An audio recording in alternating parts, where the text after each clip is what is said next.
Hi, I'm Maria Theohara Silvello Sews on social media. Welcome back to SewOver50 podcast on Sew Organised style.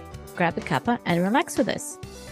I begin today by acknowledging the traditional custodians of the land on which we record this podcast and pay respects to the elders past and present. Many thanks for the ongoing support from the Patreon community for Sew Organised Style podcast. Your ongoing support every month keeps me developing these podcasts so you and our listeners can hear from sewers from all walks of life. SewOver50 intersects with all sewing communities. We're a community that is sew over ageism. Our focus is the sewing talent each person shares on social media and providing recognition of their willingness to share their skills, whether a beginner or an experienced sewist. In last week's episode, Duane gave us an update on his intensive tailoring studies in the UK. In this episode, we'll get an insight into Duane's life journey. Let's get back to Duane now. I think we've wanted to have this recording for SewOver50 probably for about 2 years now. I'm here in England, and I know that a lot of people are really curious, right? Or Yeah. it's it's kind of crazy. We're trying to arrange a trip to a mill here at some point. So I'm hoping that that's going to happen eventually. But it's hard to get everybody organized to do something like that. Because, of course, none of us, the 6 international students, none of us have transportation. So we're all dependent on public transportation. So it would have to be some kind of like a carpool effort or something like that. But it would be really fun to go and actually visit one of the mills in Huddersfield, which seems to be the center of where all the weaving action is. Yeah. Oh, well, fingers crossed that will happen in the next few months. I hope so. Or sooner. Right. Before you started sewing, what were you doing? What was your profession? Wow. I never thought to ask you this. Oh, you haven't? I was a registered nurse. I worked in a small critical access hospital on the coast of Maine and eventually ended up working in their little emergency department, which was just, 6 beds. And that little hospital eventually merged with another facility. And so they converted the emergency department into like a walk-in urgent care. And I just stayed, and that's how I ended my career. I had a really great working career. I loved being a nurse there. And so that's what I did. My brother reminded me that, I came from a very DIY kind of family. My parents were very crafty. They were very do-it-yourselfer types. And so I guess I learned early on, kind of the joy in just making things. My mom was, I was a Cub Scout, and my mom was like our den leader. And I just remember, like, as a little kid, it was just like there was always like some kind of little crafty project that we would be working on as little Cub Scouts. And so, like, making things has just always been a big part of who I am. I've just always, when I look back on it, always been making something. And so some people know that I built a sailboat. That was part of the blog for a while. I also built a house. I've just always been making things. And so making clothes is just another thing that just sort of feeds that desire in me to always be creating something. And now that I'm doing tailoring, it's even more construction oriented. So I'm just really sort of in my element here a little bit. You are. Yeah. Once you got onto Instagram, when did you discover the SewOver50 community? That's another thing. It just, one of those things that just kind of pops up. Yeah. Right. That's just like how the Tailoring Academy did. It just kind of appeared. All of a sudden, like SewOver50 popped up. And I just kind of became aware that it was just like, wow, here's some people that are really kind of kicking it up to the next level a lot. Right. And so, of course, that drew me right in. It was just like a lot of the people on there were just like really sewing at a really advanced level and just making incredible things. I mean, things that just really stood right out, right? And so that's how it kind of ended up on my radar. It was just like, I just go, wow, look at that kind of thing. And so I remember sending a message or something and said, hey, is it okay if men join? And of course, the response was, of course you can. And then you just start finding the other over 50 men that are out there, right? And seeing the stuff that they're doing. And the whole SewOver50 community has been driven by Judith and Sandy, and they've started it in 2018. And look at how it's grown. And it's such an embracing community. Yeah, I can't keep up with all of it. It's just the schoolwork here and everything. It's just like, man, I don't really have time to follow really closely.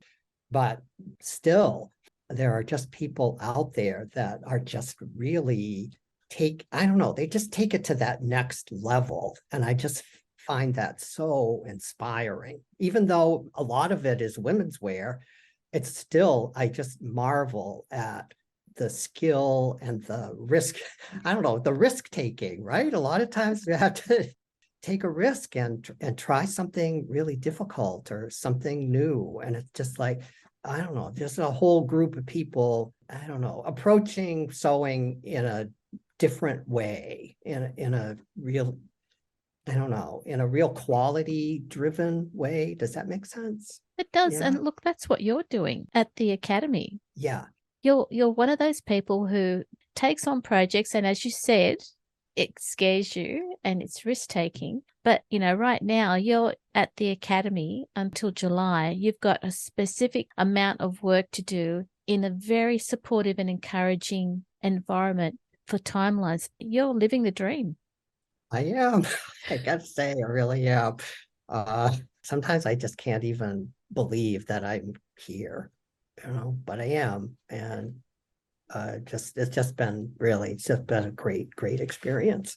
And look, I'm one of those people that is watching anytime you post something and cheering you on as you're, increasing your skills at the academy.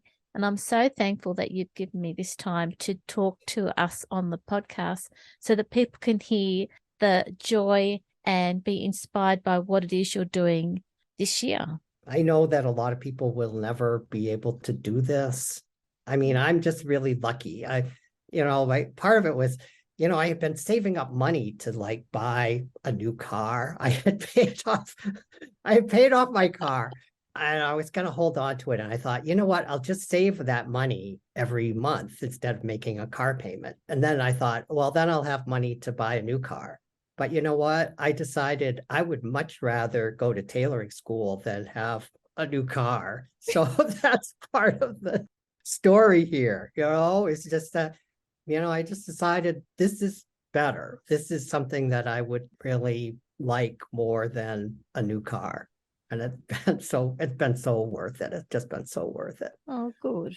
It's a crazy story. It's a wonderful story. And I think, again, I'm so thankful that you've given us your time. I'm just so lucky. I'm just so lucky to be doing this, But, it was just like, it is true. What would I rather be doing? Would I rather spend money on this or spend money on a vehicle? I was just like, you know what?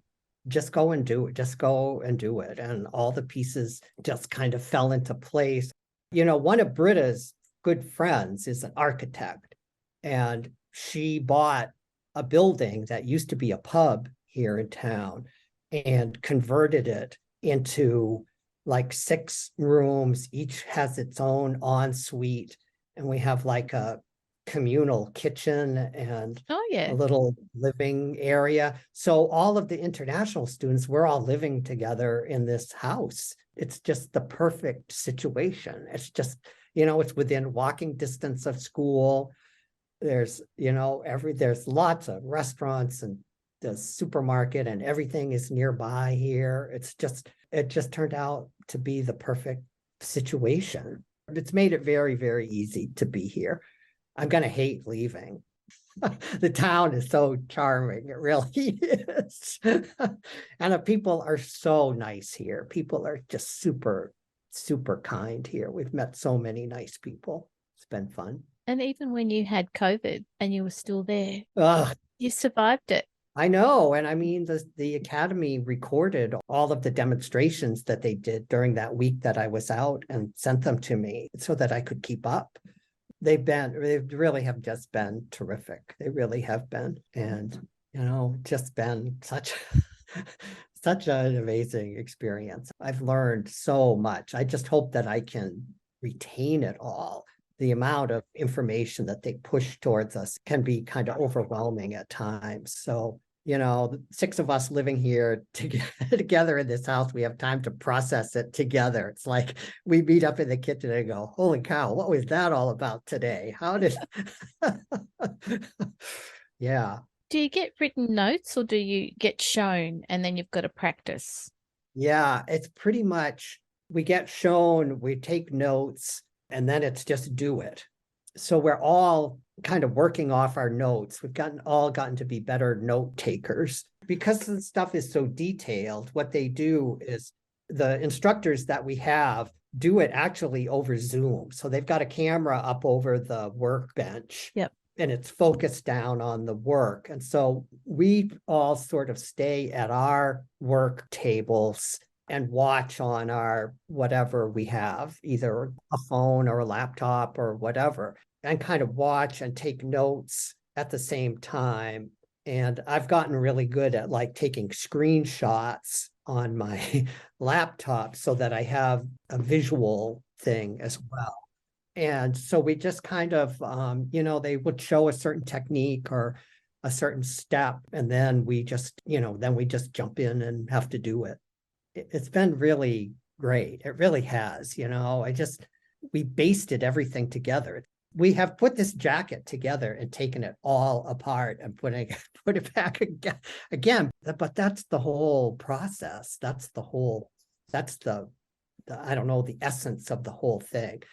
And the fitting has been, learning how to do like a fitting has just been, for me, invaluable. We've done fittings for each other, gone back, adjusted our patterns. It was all the mysterious stuff that I wanted to learn, basically, right? It was just like, this was all of the nuts and bolts that I just really wanted to learn.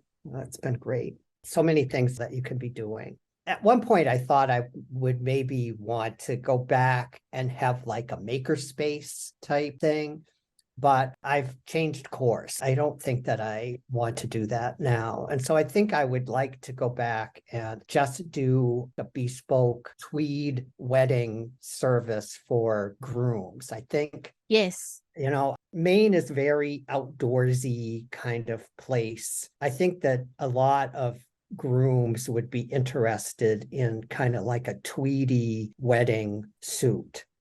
I went to Savile Row before Christmas. Oh, yeah. You must have had fun. Oh my gosh, it was unbelievable. The people there are so welcoming. Yeah.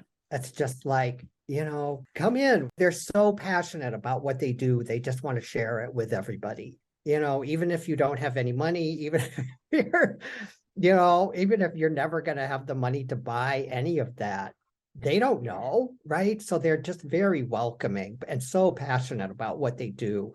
And so I was talking to a young guy, and a lot of them are very young. They're people that, the cutters there, they're quite young. So I was talking to a guy and he goes, well, that would be a really great niche market. He said, we have like a made to measure department. And, weddings are the bulk of that business. He goes, most of that is like guys that are getting married and they need a suit. So I thought it was a good idea. And I think it would be kind of fun to just to work just kind of one-on-one with somebody. I've never really done that before, made something for somebody else. But now I know how to do that. I'm learning how to do that. You do it at a high level. Right. And so I don't know. I think it would be just kind of a fun thing to try, to just try it. I think you're on the right track with making bespoke things for men who are getting married or their bridal party. Yeah, I just think it would be, because I've only made stuff for myself. So it'd be really kind of fun to involve somebody else and say, this is you. You're gonna, I'll help you. You're gonna pick this out. What do you want? I just think it would be kind of a fun thing. Yeah. Whether it'll ever happen, I don't know. But I got to get through I got to live through till July 1st. I got to get to, I still got a long, long way to go. A long way to go. You'll pick it up. You'll pick it up. You're there every Friday catching up, right? You got that right. Oh my God, it's late there. You got to get to bed. Yeah, and you've got to get started on your Sunday before you start tomorrow. So thank you so much for being on the podcast. Oh, thank you, Maria. It's so much fun talking with you. All right. Thank you so much, Duane. Oh, thank you for inviting me. It's been a treat. It's always a treat. Thank you. All right. That was great. That was so much fun. This episode of SewOver50 podcast on Soul Organised Style was produced by me, Maria Thea Harris, with permission of Duane, sound by bensound.com. Listeners, please direct message Judith and Sandy at SewOver50 to give them your support for the SewOver50 account. As you know, Judith is undertaking some interesting research that I know you'll want to help her out with. If you have time, also let Judith and Sandy know how you'd like to support SewOver50 behind the scenes this year. SewOver50 Live for SewOver50 account with Bird and Molly continues this year. You can subscribe to Soul Organised Style podcast, but with an S, not a Z, on all good podcast apps. If you are a YouTube person, a library of Soul Organised Style podcasts are being loaded onto the YouTube account with a few visuals to really show you what we're chatting about. Make sure you go back and listen to our free SewOver50 podcast archive, and if you can, consider supporting the production of this podcast on Patreon. We look forward to joining you in your sewing room next time. Stay safe, everyone.